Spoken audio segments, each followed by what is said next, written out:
Hey everybody, welcome. I know we're still getting some folks to join, but it's good to see some familiar faces and some other newer faces. So welcome back, folks, to it. I see, hey, Scott, I see you in the car. There you go. Awesome.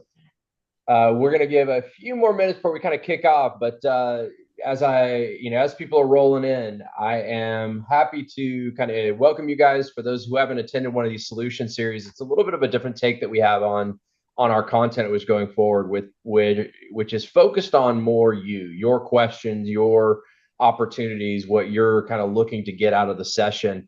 But we've got some panelists that we're including on this, but really it's more an open dialogue. And we have one theme that we did the first week, another one that we did last week, and this one is really kind of about the changing environment between customer experience and tech, data, AI. That landscape of change that we're all experiencing right now. And so that's a little bit what we're going to talk about today. As we move forward, we're also going to shift this up a little bit. Our solution series next month, we're going to start kind of bringing in multiple topics into a single session, but the key focus is on dialogue and conversation. We never really wanted to create webinar environment where it's just push and you guys just have to listen. And it's really more about creating dialogue, conversation, and you getting what you want and contributing what you can to the topics as well. So as we're going to jump in now, I'm going to go ahead and introduce the panel, which is a little bit of a smaller panel this week. We might get some folks that I had invited to be part of the panel come in, but a little bit of a scheduling conflict I think we had. But anyway, Rohan Raghu is with me. Say hi, Rohan. Hi, everyone. Nice to meet you. And myself. And then again, we want you guys to jump in on this topic because if nothing else, I think this is the topic of most change. Many of you might have even heard me in past sessions, and I do this a lot on my in my keynotes. The rate of change. We're seeing. We used to be able to measure the rate of change in business at the decade level. In the 80s, it was once a decade. Then it was twice a decade. In the 90s and 2000s, it was several times a decade, every couple of years. And then we saw once a year. And right now, we're seeing basically a couple of different changes, 2 to 3 major shifts in how business runs every year. And they're expecting that by 2027, we may actually see a monthly shift in new ways we do business, driven by the explosion of AI and so forth. So that being said, it's something we all have to navigate, and it's very real. And there's no way we can all keep up on what's going on individually because of that. So, Rohan, why don't you introduce yourself just a little bit further and talk about what you're seeing in the space of data, tech, AI. What's kind of the most exciting that you're seeing out there? Thanks, Sean. Myself, I don't want to take up the whole conversation about myself, but I am from a data background, data first. So everything I do is with data to drive either business enhanced solutions or business strategies. That's the key point. It's about using data as the foundation. And then on top of that, we layer whether it's tech, strategies, and things of that nature. And right now, as Sean, you basically say the rate of change. And it's not just tech, it's also organizational change, right? Organizations are doing reorgs every 6 months. You get a decision come down, and 3 months later, you're on a different team or a vision has changed and things of that nature. And getting buy-in now for projects is actually as big as building them, right? A lot of times you have a very low-hanging fruit. We can get this done. It can save us money. But getting the buy-in from is so difficult. You have changes going on with the team, you have changes going with technology, and then as you go through different levels, you have changes going on. So that's affecting a lot. And how do we play in that sandbox is actually going to drive us as leaders to be successful. So thank you for your time. I'm really excited to hear what you guys bring to the table to let us discuss. Absolutely. Thanks for that, Rohan. And as I'm just going to say a few words, but I'd love for you, if you've got a kind of a burning question, put it in the chat or be ready to jump in as soon as my introduction is done. And I want to kind of kick off the dialogue around this. But I agree with Rohan. I think things are pretty exciting right now. Things are pretty, at the same time pretty challenging. And as we think about where we are in this transition, you can't get away from that. It's a little bit about people, process, and technology. It's not, it's not any one thing, but the catalyst right now definitely is technology. We're seeing that hand over fist being a driver. In fact, I'm curious with the audience, and feel free to raise your hand. How many of you have been told that, either someone or maybe you yourself or people you've talked to, where a CEO came down and said, "Hey, I need you to develop an AI strategy." Who's experienced something like that? I know I've talked to companies, and that's what they say. They're like, I don't know what we're doing because I was told, but I was told to have an AI strategy. And my response to that is that's the absolute worst way to approach this opportunity that we're experiencing. Because if you take the approach of tech first, AI strategy first, then the reality is you're going to always be behind because you're only going to do what's relevant to today. So maybe some of you that raise your hand, and to kind of make sure that we're not talking all over each other, on the gestures button at the bottom, if you want to raise your hand to say something, I'll call on you. It'd be really good to do that. But I'd love to hear a little more. But Maddie, you talked to, in a past group. Hey, Sean, I can just talk Yeah, if you go want. for it. Yeah. Yeah, So, hey everybody, I really apologize. I'm going to have to jump off this group early because, yay for me, I'm going to go open my business account at the bank. So that's exciting.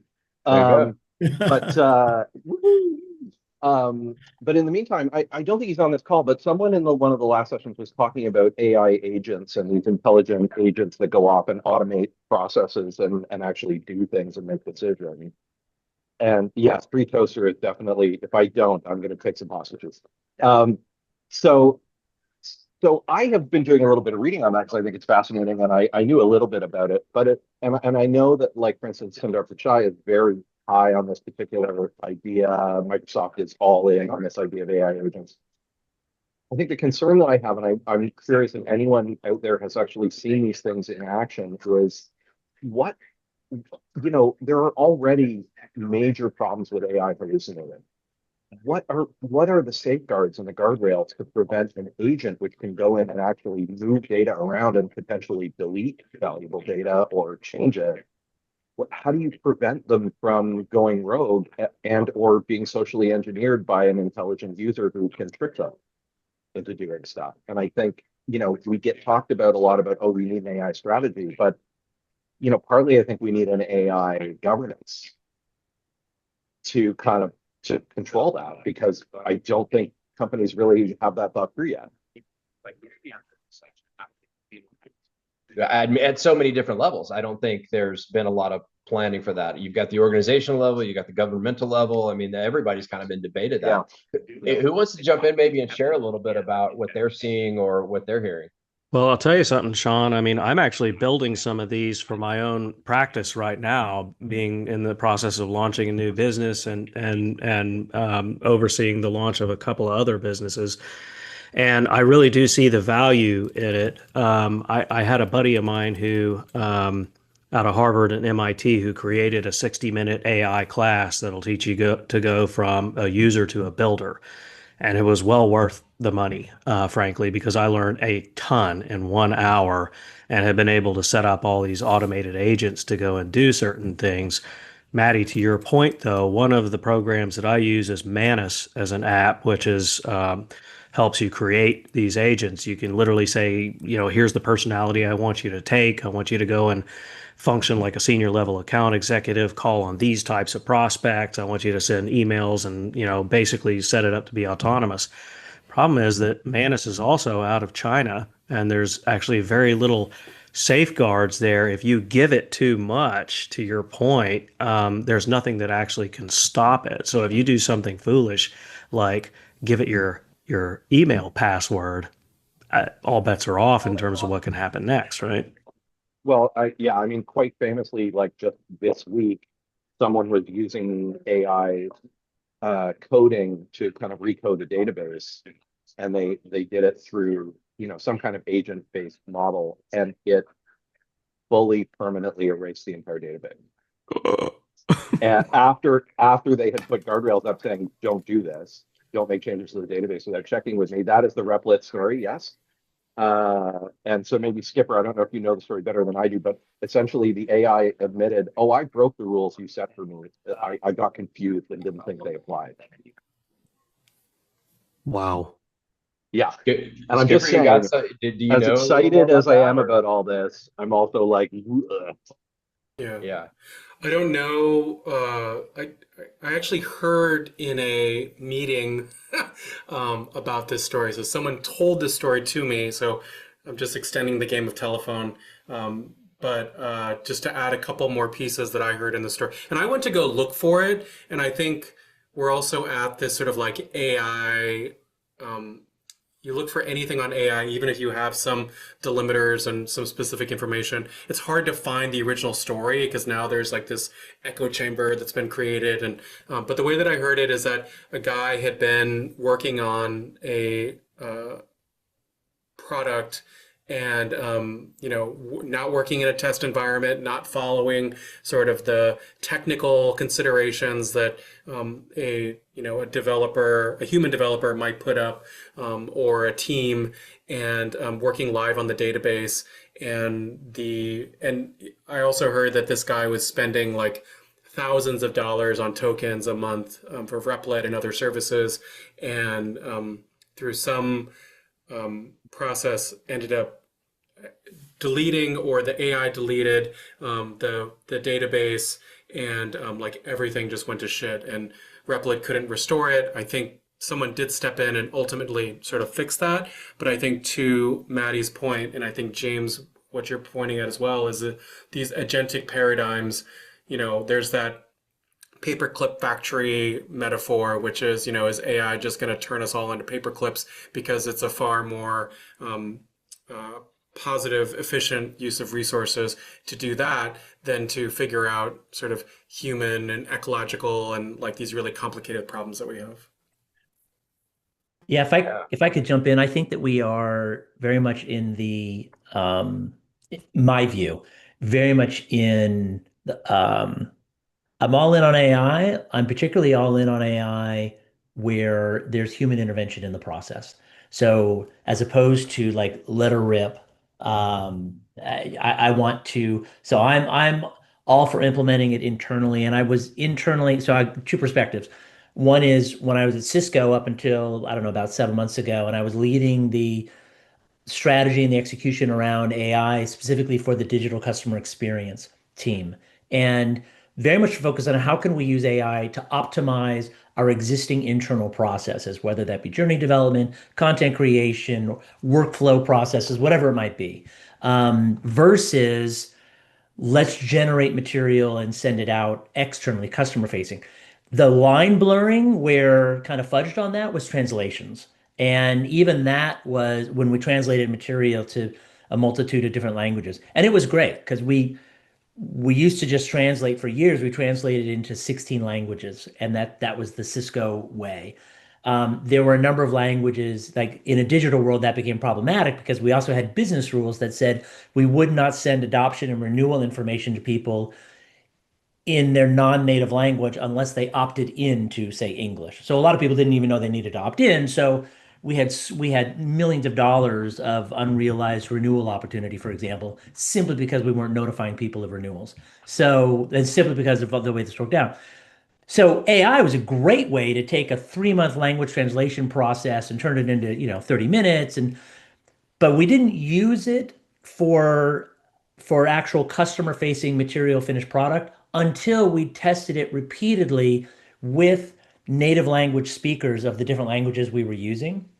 It got to the point where, for example, the translations to Japanese were better, certainly faster and cheaper, but better than the native language translations that we had been doing for a number of years. So with certain languages, like, okay, let that rip. Otherwise, no, let's do the initial translation with AI and then have a human reviewer. So I think like that type of approach has it kind of worked well. That on agentic AI in particular, and I'll stop talking, but on agentic AI, like I think it's like a lot of us, I think it's the next frontier. One thing that I'm just unsure of, and this is a lack of knowledge on my part, is if you're building on a particular, do you have to pick a platform on which to build, and then the agents aren't transferable? Like I started to take a class, to learn how to build agents, and then I realized, okay, I'm going to learn how to build agents, and that's cool. But at the same time, I'm going to be locked into a platform. This is as much a say like a pre-sales process as it is an education process. And so anyway, I like if people have answers to that, I'd love to know. And if so, are there particular platforms that you think are strong and will be around for agents? Yeah, it's interesting. I too, big fan of AI, right? Use it on a daily basis. But Skipper, I'm just reflecting on your comment here about the human in the loop, which is, a phrase that's thrown out a lot. And I'm in violent agreement with that. Yet, I think some of my colleagues or people I've worked with who are very AI forward, their argument is that humans are the bottleneck and we're getting in the way of these agents actually functioning the way that they could. But again, as a guy who's launching a business here, and the fact that I'm mostly engaged with very senior level C-suite types as part of my practice, I don't want my agent going and trying to communicate with the CEO of Firelands Regional Hospital, right? I mean, that scares me to death. I mean, it's almost like giving an entry level employee the keys to the kingdom. So I think this is where human judgment really still comes in. Plus one to James, what you were saying, and Andrew to what you were saying. I think there's a lot of promise that's built into these AI platforms, especially the agentic ones. They can do all this stuff on their own, but I think that the hard thing isn't doing this stuff, right? And James, with respect, I've heard also people saying the humans in the loop are the ones that are bottlenecking it. However, I don't think that's the hardest part. I think the hardest part is getting it right, not the making. I'll offer a story. I'm going to anonymize it even within this closed group, just to sort of protect the innocent. But I have a friend who works for a large Fortune 500 company. They operate in the travel space, just to kind of give you a pointing of what they do. And this person has been put head of the innovation effort. And so these days, if you're in charge of an innovation effort, no doubt that involves AI. And they've been investigating all the edge cases for which their company might embrace and move forward with AI practices, put a number of tools into process. And someone within the C-suite came to my friend and said, great, you've had 6 months or a year or however long it's been since you've been going down this path. You're making lots of great progress, standing up different things within the company. When can we start laying off developers? Wow. And my friend's response was, hold on, like that goal was never part of the paradigm.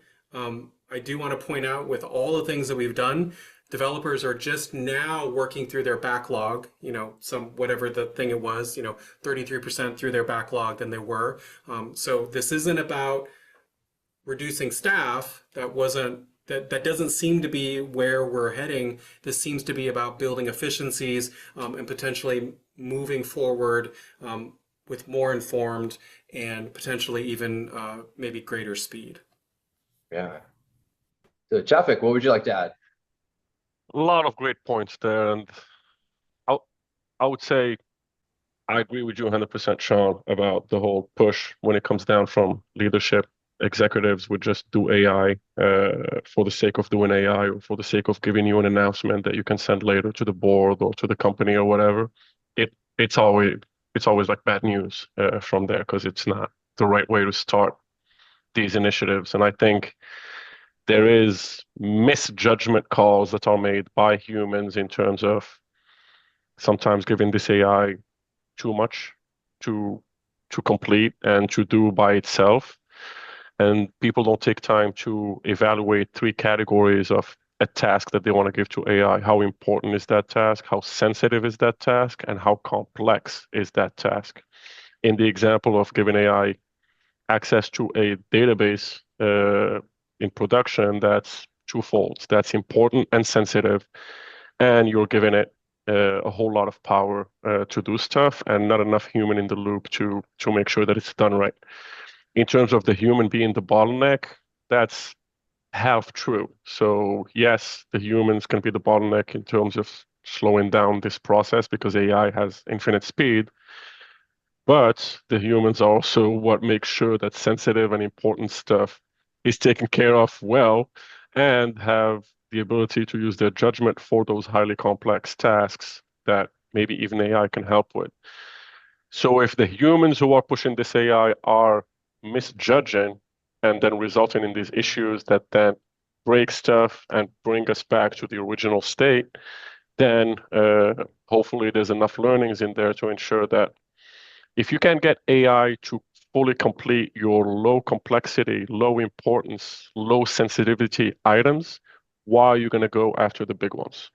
First, show me you can fully automate items that are low on those three categories. And if you can do that and do it well, then start taking the risk on high importance, high complexity, high sensitivity. That's the way I view things and what I've seen in terms of companies that do take their time to do things appropriately. I would fully agree with that. And I think one of the things that is kind of a derivative of that is the purpose for why you're doing AI gets in the way of what AI can do. Because the more that you're going back to what was mentioned of saying, when can we lay off developers? I was like, that's horrible.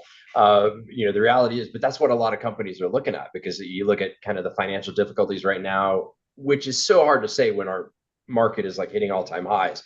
But you got this financial problem and uncertainty and things of that nature, and layoffs that are growing. And people are trying to use that for that purpose versus how can I make sure it's improving the experience. But Ariel, what would you add? Yeah, no, I'm following your thoughts and Shafiq. I think that at this point, nobody denies the technology and the capability AI has to resolve tons of things. But I think that we need to step back and work on the governance and work on a company strategy for everybody in the company, understand the benefits and the risks.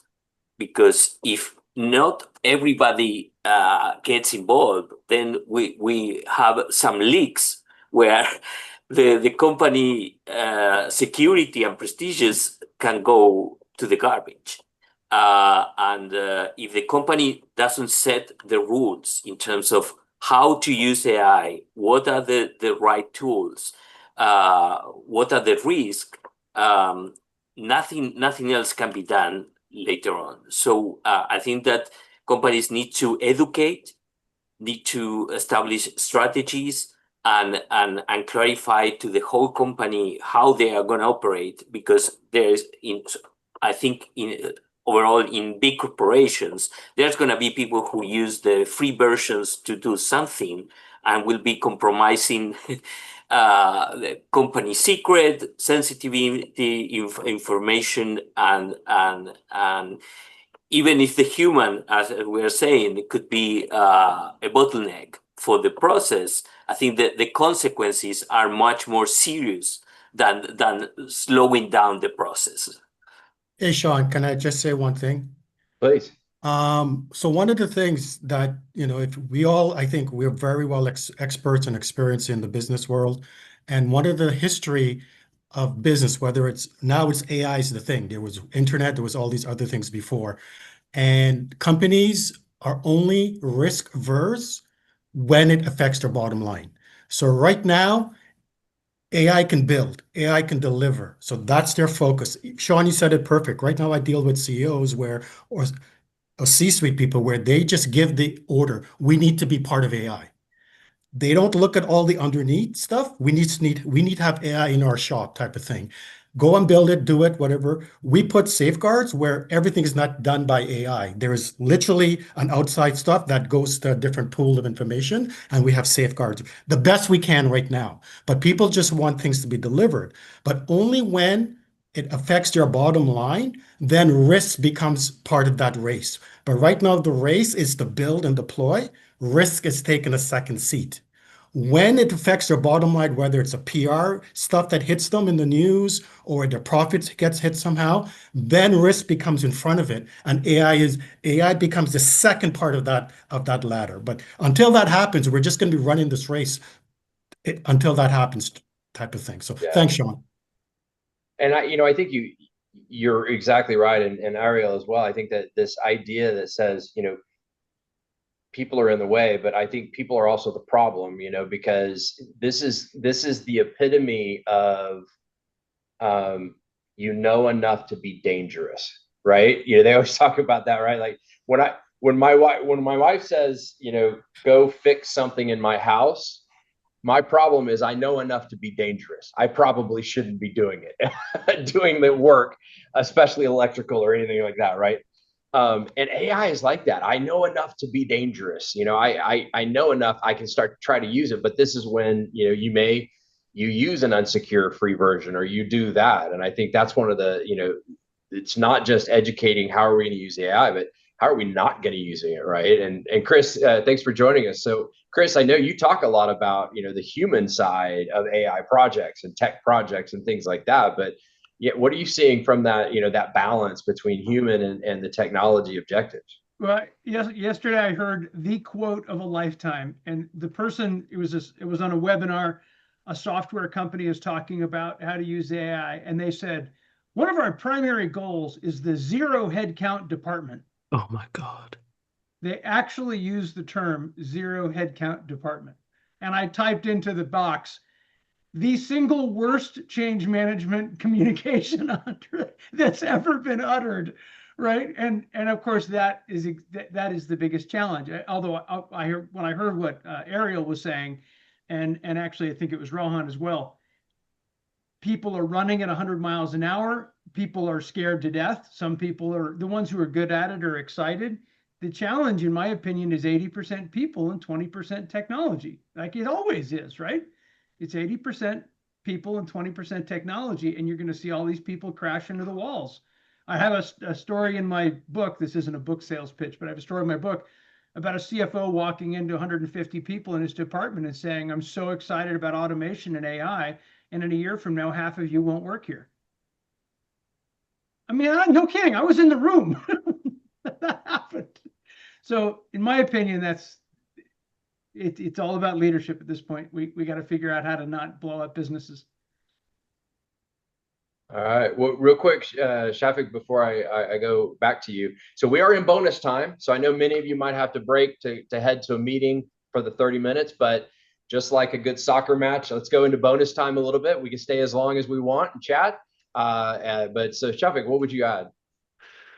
I want to add to the point about the push to save money on labor, basically. And whether you say it openly in such bad communication, like the examples that were shared, or whether you do it the passive aggressive way, and then every 3 months, 6 months, you lay off people and then mention that AI is helping the enterprise or the organization be more efficient and leverage technology, people see that. And for AI initiatives to actually be successful, you need both the operations and the technology people to collaborate well so they build something that actually works. Once you get to a point where it's just the technology people building it and the operations aren't fully involved or motivated to do it because they see that when we're doing it, we're losing our jobs, you start basculating into a situation where the technology team and stakeholders are driving things. And when they're the ones driving things, usually those initiatives end up failing. And then you get into this vicious cycle of failure after failure because your focus was to save on the labor and your operations people were no longer motivated to actually help you implement AI the right way in order to gain efficiencies. Shafika, can I offer when I'm talking to these Vistage groups or going around giving any of these talks, and I would offer this to any of you guys, you walk in, and this is what you say, you can, in your own words, say this to your business. You have conference room A has 10 people in it, conference room B has 10 people in it. You walk into conference room A and you say, we want you to re-engineer the process so 6 of you will leave. And then in conference room B, you walk in and say, we've got this new project Delta down the hall, and we need 6 of you to work on that because it's exciting and the business is going to grow. You give them both 3 hours and you come back. Conference room A will have nothing. They will tell you that they need all 10 people, and that's the only way the business process can be done. Conference room B will have already identified which 6 people are going to go to Project Delta and which 4 are going to stay, and they're going to show you how to improve the process. And I'm exaggerating, but the point is, and Shafiq, if I'm pronouncing your name correctly, give them the positive, right? We have this exciting stuff to go do. Now, the truth is, some of those people may not work in the exciting new thing, but cross that bridge when you get to it, right? You're focused on the positive first. If you try to tell 10, we all know this, right? Everyone, I'm looking around how old everyone is on this call. We all know. You walk into a room of people and say, find a new process, 6 of you don't have a job. It isn't going to happen. That's why they call consultants in and spend a lot of money and then fire the 6 people. And it's crazy. So it's the businesses that have some way to grow and something exciting to use those people to go do, I think are going to succeed in spades. And the ones who use it as a pure cost-cutting measure are going to crash like they always do. Anyway. What I think a continuation of that really is also this opportunity to double down on human and employees. My best and favorite use case of AI right now has nothing to do with actually automating anything. It's about analytics. It's about evaluation. It's about, understanding, using AI to look at reams and reams of data and come up with impressions, but then double that into how are we going to make people better in that context and therefore our business. And that's to your point about the positive spin. It's looking at it and saying, if we're going to invest, the better solution right now is use AI to study your business, analyze it, analyze your customers, their experience, everything else. Then you can figure out how would AI fit with that, within that. You use the analytics power of AI. And then the benefit obviously for that is your AI isn't breaking anything because it's all being used. Now, it can hallucinate, it could tell you things that aren't really true based on the data, but at least from that perspective, it's doubling down. And I really, really feel strongly, and maybe this is where we transition the last little bit here, is say there will be 2 types of companies. There will be the companies that are going to focus on using AI to reduce costs. That's going to happen. And then I think there are going to be companies that really focus on how do I use AI to enhance the human experience, and that human experience being their employees and their customers. And those that take that approach will win in the long run, even if they don't get the financial benefits in the short term as those other folks, because in the long run, those that use it to just cost reduction, it's going to come through. It's going to show up in their products or services, et cetera. James. Yeah, I mean, as some of you know, I'm an organizational psychologist, so I tend to default to the people. How do you select them? How do you promote them? What are leaders doing with teams and cultures? And I agree with you, Sean. There is an opportunity to double down on the people and basically make every employee 10x the value that they were before by enhancing them through AI and other tools, right? I mean, technology is great. But man, I wonder how that doubling down on people is going to work when there's an element of fear in all these cultures that the moment that I walk in the door as a new employee, I have a shelf life. Yeah. I think it's going to be a really interesting next 5 years. Let's put it that way. One of the things that I've noticed in this cycle of getting rid of people, it always comes and it seems to go. Like I remember working at a really big financial company and telephone banking came out. And we were now discussing closing branches because people are going to call in. It didn't happen. Did it make certain things more efficient? Yes. Then the internet came out, online banking. Oh, you know what?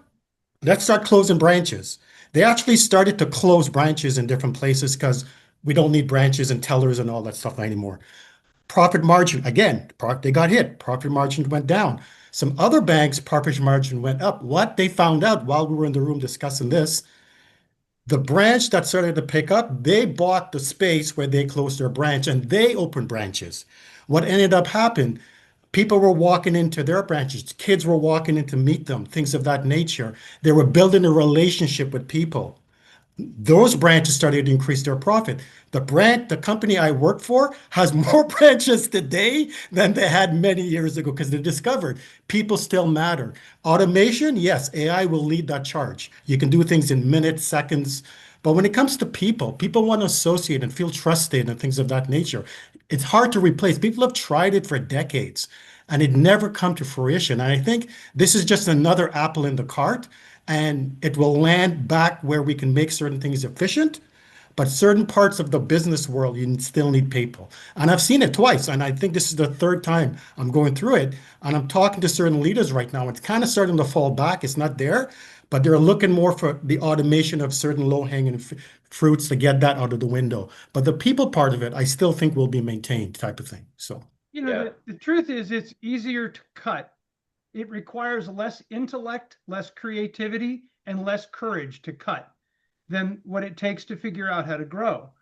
And so when pushed into a corner, the average person, most people, will cut instead of go, what could we do? And guess who the great innovative ideas are coming from? Probably the same people who are afraid you're going to cut them. So if they weren't afraid they were going to be cut, they might be more creative and they might come up with, I mean, I know I'm looking at all your faces. You've all lived this. You've all experienced this. And yet, as soon as the budget numbers come in, the first thing someone doesn't say is, what if we do something brilliant and increase the margins because we offer a new service? They don't say that. They say, how many people can we cut out of accounting? Or finance ops or whatever. It's just such a lame, lazy thing to do.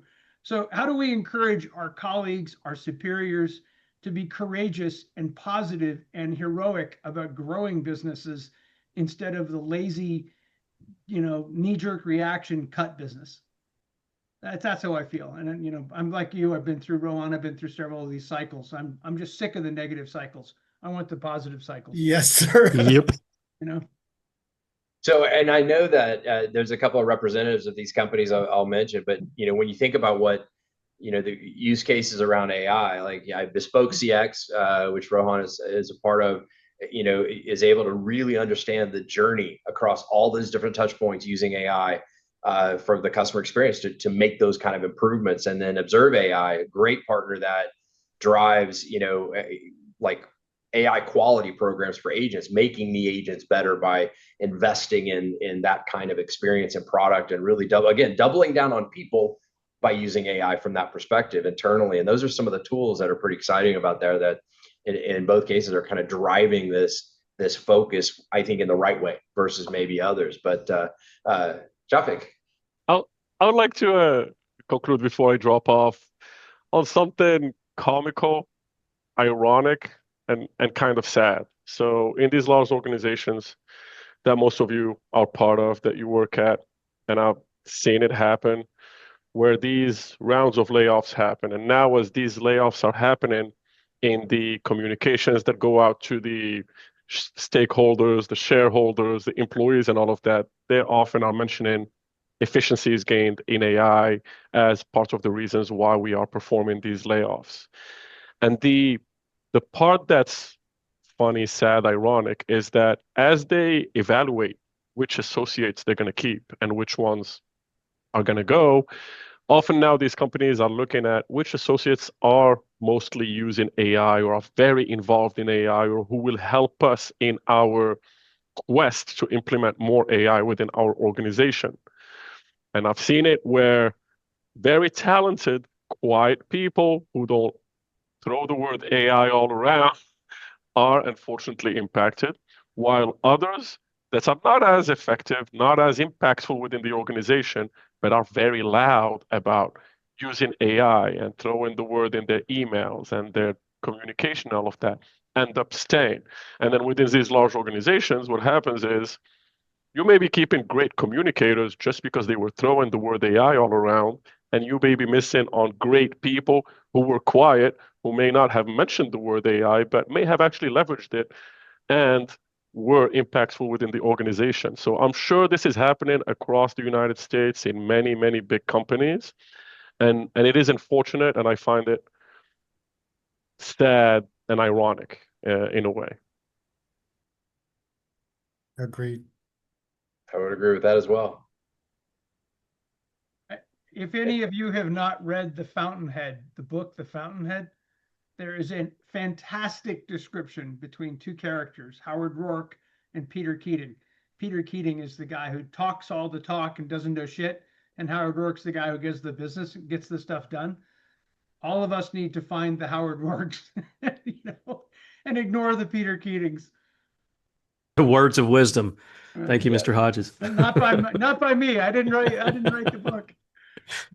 Yeah. Well, I think we've hit an extra 15 minutes on our bonus time, roughly. Any closing thoughts anybody wants to kind of share with the rest of the group? Love these sessions. Glad you're doing them, Sean. Yeah, thank you. Absolutely. I mean, we could talk about this for 10 hours, but we want everybody coming back. So next month, we're going to have another session and we'll be able to kind of continue the dialogue. And honestly, by next time, something may have major shifted, and May, what do you mean may?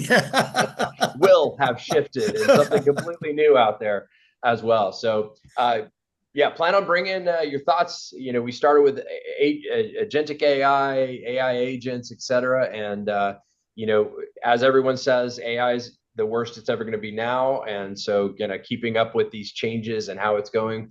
But the truth being that there are decisions to be made at its core. Is AI about cost, or is AI about success? And I think if it's about success, it's got to be about people just as much as it is about the tech itself. And organizations have to wrestle with that, honestly, and maybe create some level of balance. Maybe there is a little bit of cost reduction, but there's also a heavier focus on value addition. And I think that's where we're able to do. So thanks, everyone. Great conversation. Thanks for joining us. We'll see you at the next time, and talk soon. Thanks, Cheers, everybody. Thanks, everyone. Bye-bye. Bye.